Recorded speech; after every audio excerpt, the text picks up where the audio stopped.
Hey everybody, I'm Kyle Ryssdal. Welcome back to Make Me Smart, where we make today make sense. It is Friday, October the 5th. 5th? Yes, 5th. No, 6th. No, it's 6th today. Yes. It's the 6th. We made it to Friday. Yes. Real day. Yes. I'm Kimberly Adams. Welcome everybody to our Friday show, and thanks to everybody who is joining us on the YouTube live stream for Economics on Tap, our weekly happy hour. And we made it through another week. Yes. We did indeed. So we will do, no joke. We'll do what we always do. We'll do some news, take some break, a little bit of half full, half empty. We will also, before we do any of that, check in with what people are drinking. I'm having water because I got things to do in a very beat up old Kai-PA glass. I'm so disappointed this is an actual etching, but that's a whole different thing. What are you drinking? What do you got? You're in the bureau, right? Places to go, people to see, things to do. Yes, I am in the New York City bureau, and all by my lonesome because yay, hybrid work. But also it's kind of late here. But yes, I am in New York. I came up here for a friend's birthday party and luckily got to work from the office here. So I did see a bunch of people while I was here, which was really nice. And because I'm being very careful around all the fancy studio equipment, just drinking a glass of wine. And it's my favorite. It's Seven Deadly Zins. It's a red Zinfandel. So yeah, that's what I got. Let's see what everybody else has. Sorry, I was just scrolling through the chat. There's somebody having a South African wine in here. There's also a guy from Australia, T Monkey. Good morning. Welcome. Adelaide, Australia. Having a water after his morning run. How about that? That's healthy.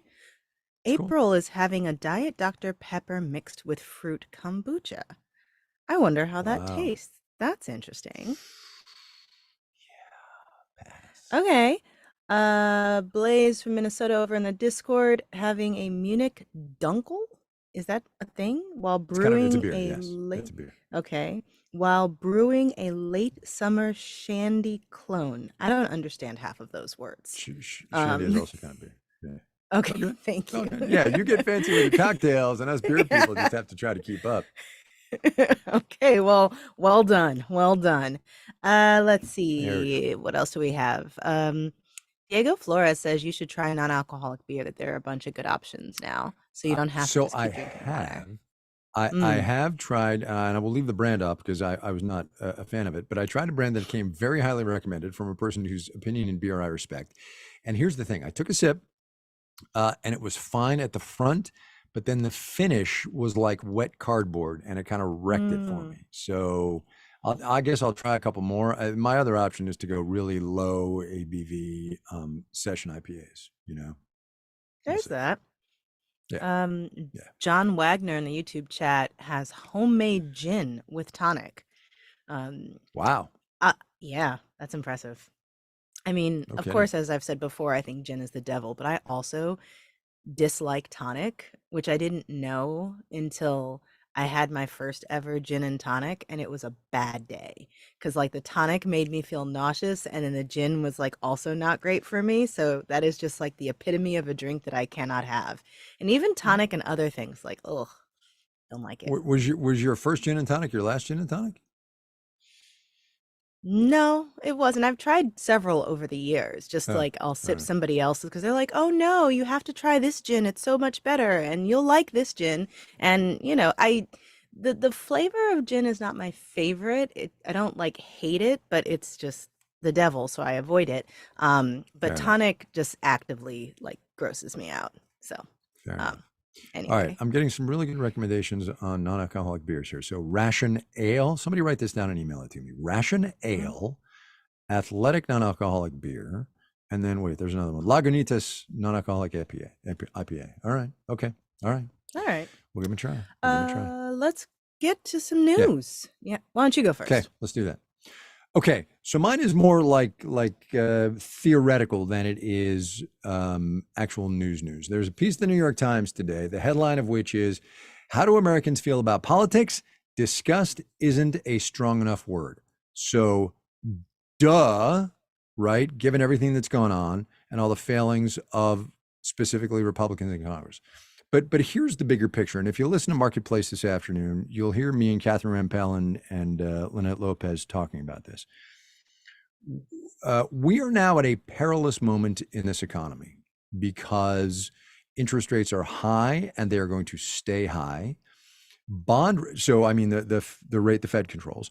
Bond rates, which is what decides how much the U.S. is going to have to pay on interest that it borrows to fund all the spending that Congress is authorizing, are high and are going to stay high. And more importantly, they've really increased the last 10 days, and nobody is really sure why. And so we are at a place now where money has gotten more expensive. And for a decade or more, Congress got used to not having to worry about fiscal policy. They could borrow money basically for nothing, and it was okay. And we piled up, as of the latest reading, $33 trillion worth of debt. The problem is that now money costs something. Money costs today 4.8% on the 10-year. And when we have to keep doing that, and when those rates are going to stay high for a long time, and there is nobody in Washington who remembers how to make fiscal policy because they haven't had to worry about it for a very long time, that is a very big moment of economic peril. And Catherine and Lynette put it better than I could, but that's the gist of my message this afternoon. Congress is, not Congress, Republicans in the House of Representatives are a chaos mob. They cannot govern, and we are in a moment of economic peril. That's my news. Flash, breaking, this just in. I will also highly recommend that conversation. And yeah, that was, I hadn't really thought about it in that context, the cost of borrowing. I've been thinking about how the cost of borrowing is going up because, I've done a couple stories recently about how small relative to overall federal spending appropriations is, Right. and how much interest on the national debt is, and how it's outpacing what we spend on children, and pretty soon it'll outpace what we spend on defense in this country and everything else. And I'd seen a here and there about, with the cost of borrowing going up, that was going to be even more challenging, that those dynamics of, in terms of interest on the national debt as a share of the GDP. But I hadn't quite layered that on top of the congressional dysfunction, Right. which is grim. Yeah. So I would like to escape to the moon. And Go despite ahead. you telling me many times that I'm too old to retire I don't think on the moon. have I actually said you're too old? Yes, you have. You said we're too I'm old, sorry. which included me. Well, So, okay. Well, all right, fine.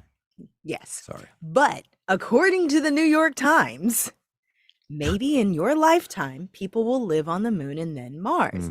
And it is a big look at this partnership that NASA is doing with universities and private industries to start 3D printing houses on the moon, eventually using, stuff on the surface of the moon. And that it is not, NASA is aiming to have houses for, yes, astronauts and researchers, but also civilians, although I guess a civilian living on the moon would still be an astronaut. Anyway, scientists and civilians to live on the moon by 2040. And Wow, that's so, something. yeah. And of course, lots of people say that that timeline is way too ambitious. And, we're going to see how these Artemis missions continue to go. But it was a really interesting article looking at the science and the research going into it, and dealing with moon dust, which is real toxic and difficult to deal with, how they're planning to, build landing pads on the moon and move stuff back and forth. And anyway, it's just a cool read.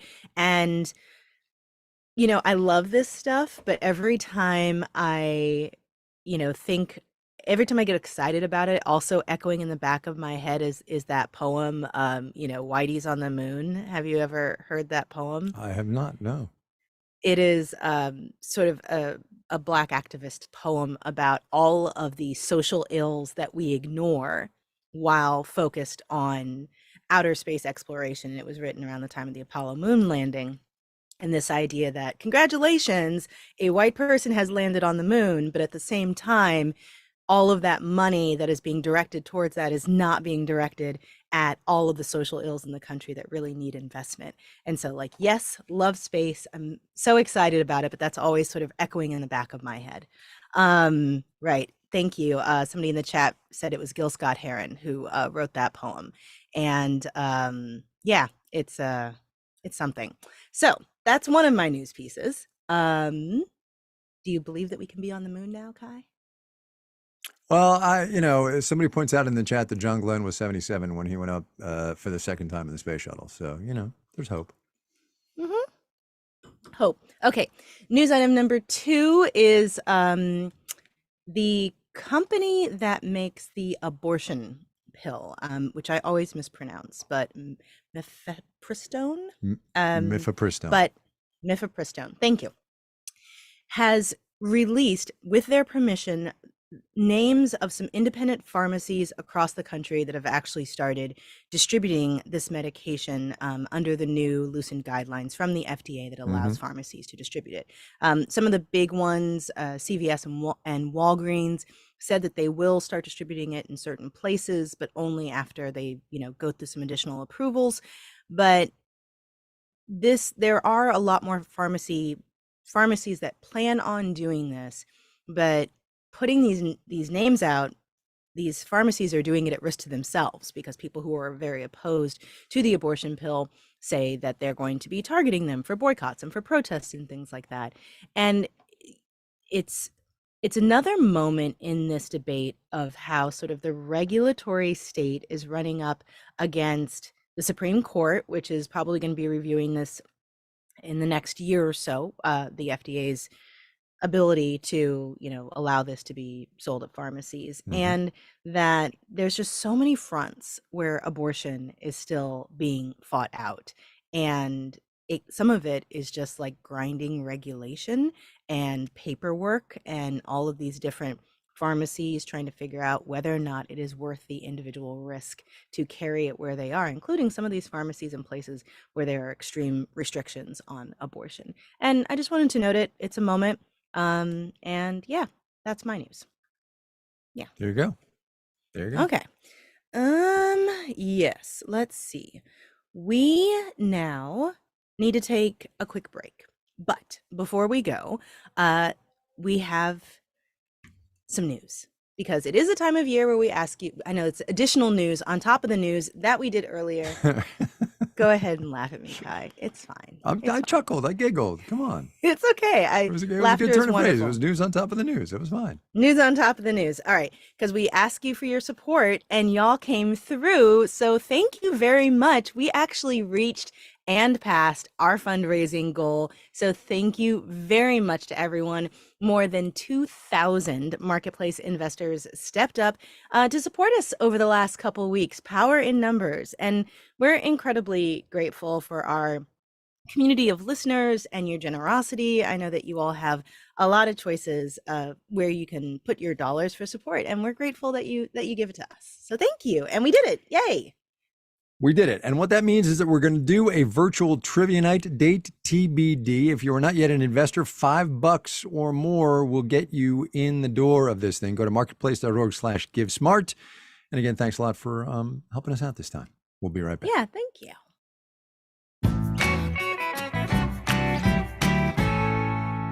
Drew Johnstedt, half full, half empty, ready to go. All right. Are you half full or half empty on modern furniture? Wow. So this is even from know that what the interview story you is. did with, yes, you did. It's the Washington Post story. What? You interviewed the Washington Post reporter. Go ahead. Sorry. I was thinking like Danish modern or, Art Deco modern. Sorry. It was an interview I did about how furniture made these days just doesn't last. That basically we're just buying CRAP instead of the really good stuff that our parents and grandparents bought because it's cheaper and it gets to us delivered to our front door.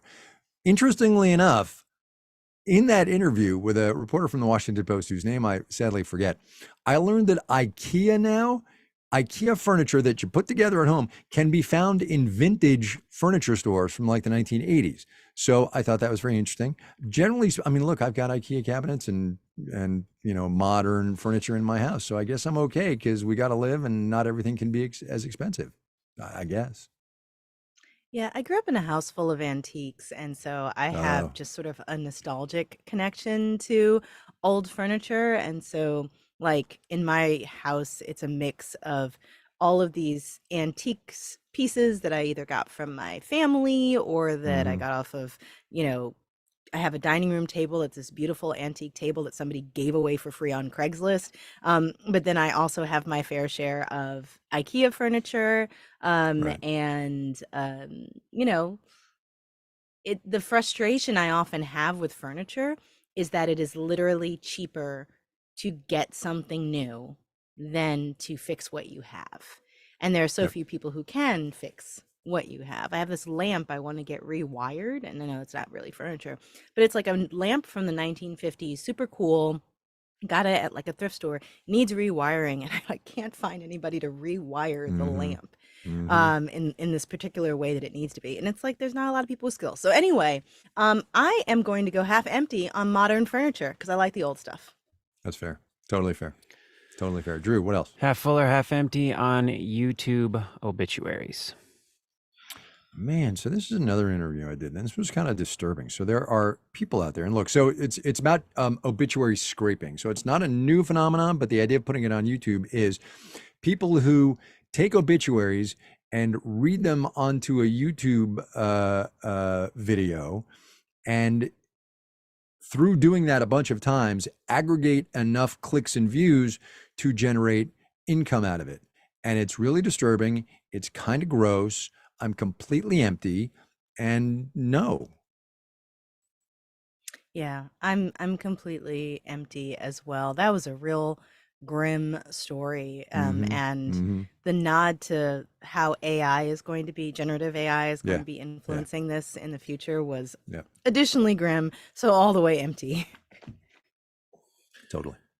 All right. Are you half full or half empty on having a fridge that you can't stick magnets to? I have seen this, like the classism. Why do people want to steal the joy of tacky magnets on the fridge? Come on. So anyway, there's this cool Wall Street Journal article about how basically the home appliance industry has decided that magnets, like fridge magnets, are low class, and they're putting all these non-magnetic surfaces on fridges. And I definitely like the clean kitchen aesthetic look, but I have many magnets on my fridge, which is a very old fridge that was in my apartment when I bought it and will stay there until it dies on its last legs. But like, I have fond memories of like seeing my artwork Mm-hmm. on the fridge growing up, or I brought, magnets back for family members from my travels, and it's like a little thing that doesn't take up tchotchke space on a shelf, and you Yep. can kind of rotate them out. So I I like the design of no magnets, but I don't like the emotion of it. So I'm gonna go half empty. Totally agree with what Kimberly said. We redid our kitchen 8 or 10 years ago, and of course, we got the non-magnetic kind because that's what looks nicest. And Mm-hmm. all the stuff that we had on there is now like in a box somewhere in the space over the garage. So yeah, I'm with Kimberly 1,000%. I love 1,000%. Yeah. love this quote from a fridge marketing executive. Magnets on the fridge would take away from the premium look. Oh please, get a life. And Come so on, what? man. And so Right. what? Exactly. Like, Exactly. do premium wealthy people, if that exists, not have kid artwork they want to display?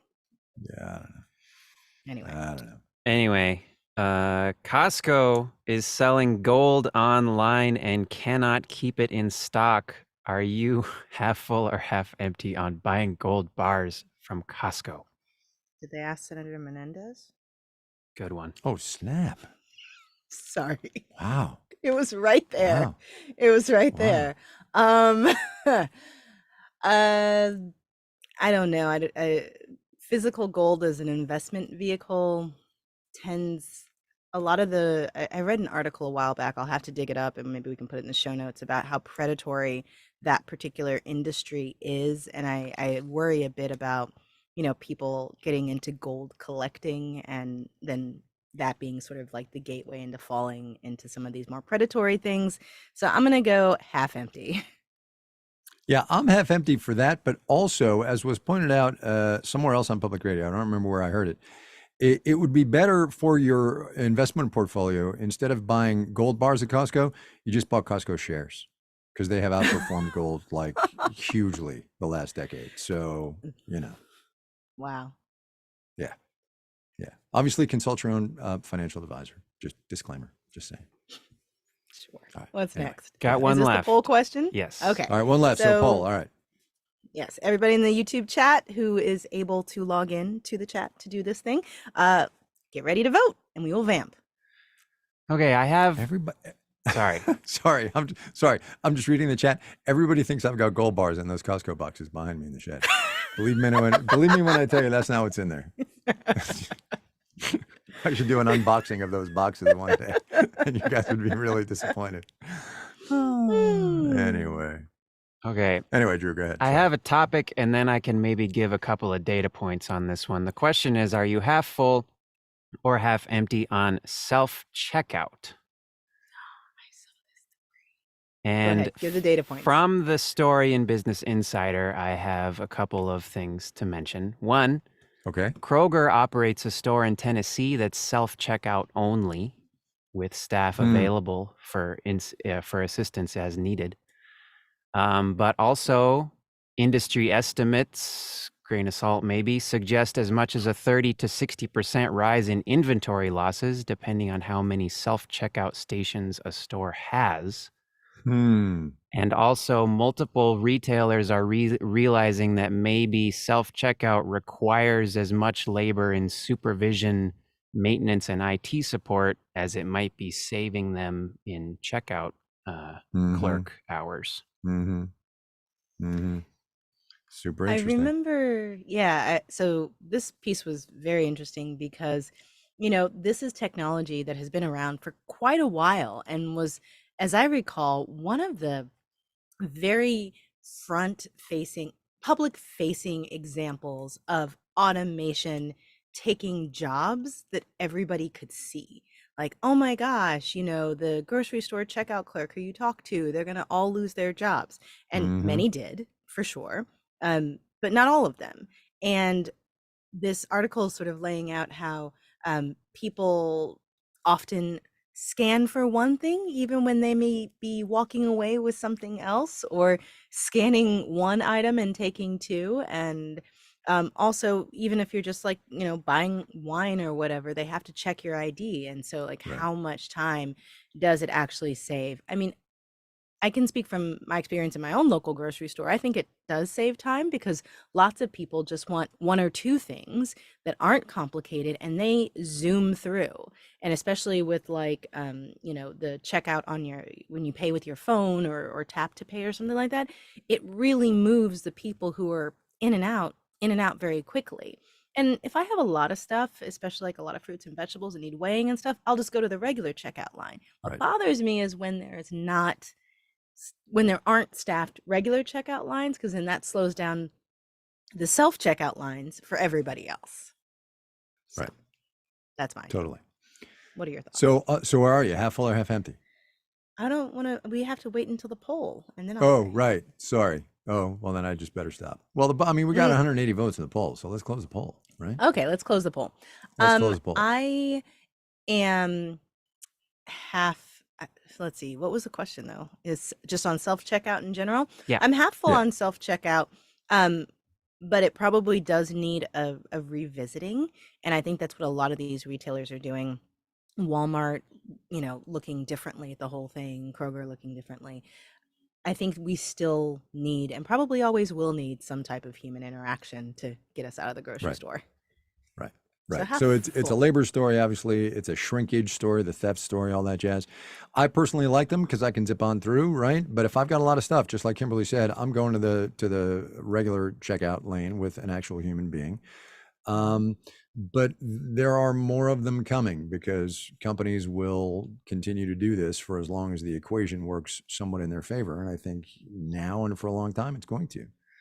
So I'm half full on personal. I'm half empty on what it means for the labor force. How about that? How's that for wishy-washy? I love it. Yeah. All right. You like it. I love it. All There we go. right, that is it for us today. And thanks again, everybody, for really coming through on the fundraiser and bringing us over that goal. Yep. It means a lot.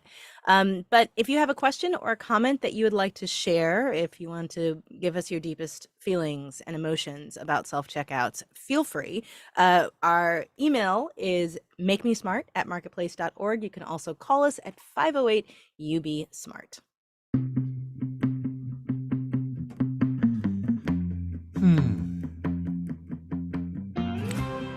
Make Me Smart was produced by Courtney Berg-Seeker. Today's episode was engineered by Juan Carlos Torado. Our intern is Neelafar Shabandi. Drew Jostad wrote the theme music for our game, Half Full and Half Empty. Actually, there's no and, it's just a slash. But anyway, go ahead. The team behind Half Full, Half Empty is Emily McCune and Antoinette Brock, who did a wonderful job teaching me finally how to use the green screen on TikTok the other day. God bless Antoinette. Oh, nice. Marissa Cabrera is our senior producer. Bridget Bodner is the director of podcasts, and Francesca Levy is the executive director of digital and on demand. Oh my God, are you on TikTok? Do I have to get on TikTok? You